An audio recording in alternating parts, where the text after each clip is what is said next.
ভারতের শীর্ষস্থানীয় গণমাধ্যম এনডিটিভি সম্প্রতি একটি বিস্ফোরক প্রতিবেদন প্রকাশ করেছে, যেখানে দাবি করা হয়েছে যে হাসিনা সরকারের সাথে সম্পর্কের কাজে লাগিয়ে চট্টগ্রাম বন্দরে নজরদারি চালাতো ভারত। প্রতিবেদনে আরও বলা হয়েছে, বাংলাদেশের অন্যান্য গুরুত্বপূর্ণ বাণিজ্যিক রুটগুলোতে ভারতীয় কর্মকর্তাদের পাহারা থাকত। এই প্রতিবেদনে আরও বলা হয়েছে, বাংলাদেশের সঙ্গে ভারতীয় সম্পর্ক একসময় অত্যন্ত শক্তিশালী ছিল, বিশেষত বাণিজ্য এবং আমদানি খাতে। তবে শেখ হাসিনার সরকারের সাথে দীর্ঘদিনের সম্পর্ক কাজে লাগিয়ে ভারতের পক্ষ থেকে এই বন্দরের নজরদারি চালানো হতো, যা বাংলাদেশি ব্যবসায়ীদের স্বাধীনতা ও গোপনীয়তা প্রতি এক ধরনের হস্তক্ষেপই ছিল। তবে বর্তমান পরিস্থিতিতে ভারতের এই প্রভাব নিয়ে উদ্বেগ প্রকাশ করেছে বাংলাদেশ, বিশেষত যখন পাকিস্তান থেকে পণ্য আমদানি শুরু হয়েছে। প্রতিবেদনে উল্লেখ করা হয়েছে, স্বাধীনতার পর প্রথমবারের মতো বাংলাদেশের নভেম্বরের দ্বিতীয় সপ্তাহে পাকিস্তান থেকে সরাসরি সমুদ্রপথে পণ্য আমদানি শুরু করে। প্রথম দফায় প্রায় 300 কন্টেনার শিল্পের কাঁচামাল ও ভোগ্যপণ্য আনা হয়েছিল।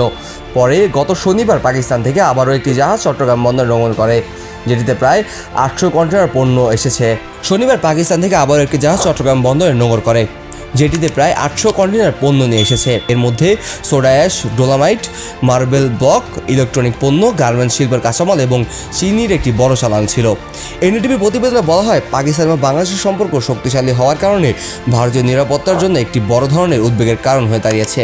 প্রতিবেদনে আরও দাবি করা হয়েছে যে চট্টগ্রাম বন্দরে বঙ্গোপসাগর থেকে এক কৌশলগত গুরুত্বপূর্ণ স্থানেই অবস্থিত, যা আন্তর্জাতিক বাণিজ্য এবং সামরিক গতিবিধির জন্য অত্যন্ত গুরুত্বপূর্ণ।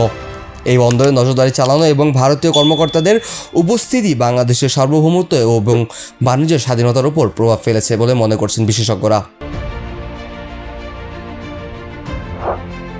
গণমাধ্যমটির প্রতিবেদনে আরও বলা হয়েছে, শেখ হাসিনা সরকারের পতনের পর বাংলাদেশের পক্ষ থেকে ভারতের একচেটিয়া আধিপত্য বন্ধের উদ্যোগ নেওয়া হয়েছে।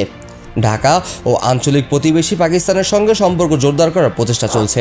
পাকিস্তান থেকে পণ্য আমদানির জন্য বাংলাদেশি ব্যবসায়ীদের উপর চাপ সৃষ্টি করা হচ্ছে। এমনকি চট্টগ্রাম এবং মংলা বন্দরে ভারতীয় প্রবেশাধিকার সংক্রান্ত বাংলাদেশ ভারত আমদানি চুক্তিগুলো পুনর্বিবেচনার বিষয়ে আলোচনা চলছে।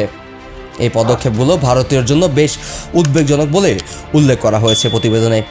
এছাড়া ভারতীয় গণমাধ্যমগুলো আরও দাবি করছে যে বাংলাদেশ ভারত সম্পর্ক একই তলানিতে পৌঁছেছে, বিশেষ করে সাম্প্রতিক সময়ে বাংলাদেশের পাকিস্তানের সাথে নতুন বাণিজ্য চুক্তি এবং চট্টগ্রাম বন্দরের ব্যবহার নিয়ে ভারতের দুশ্চিন্তা বাড়িয়ে তুলছে। এদিকে ভারত চায় বাংলাদেশ তার বাণিজ্য সম্পর্ক ভারতের বাজারের সাথে শক্তিশালী রাখুক। অন্যদিকে বাংলাদেশ পাকিস্তান সহ অন্যান্য প্রতিবেশী দেশ থেকে বাণিজ্যিক সম্পর্ক বিকল্প তৈরি করেছে। বাংলা সরকারের পক্ষ থেকে এই রিপোর্টের বিষয়ে আনুষ্ঠানিক কোনো প্রতিক্রিয়া জানানো হয়নি। তবে কোনো বিশেষজ্ঞরা মনে করছেন যে বাংলাদেশের বাণিজ্যিক স্বাধীনতা এবং আঞ্চলিক সম্পর্ক নীতি এই মুহূর্তে একটি গুরুত্বপূর্ণ মোড় এসে দাঁড়িয়েছে। ভারতের জন্য এটি একটি বড় চ্যালেঞ্জ হতে পারে, কারণ বাংলাদেশের পণ্যের আমদানির প্রধান রুটগুলো ভারতীয় সমুদ্রপথের উপর নির্ভরশীল। তবে নতুন করে পাকিস্তান থেকে পণ্য আমদানি শুরু করলে বাংলাদেশের পথের সন্ধান দিতে পারে। Kazi Mohammad Arafat, press TV Bangla.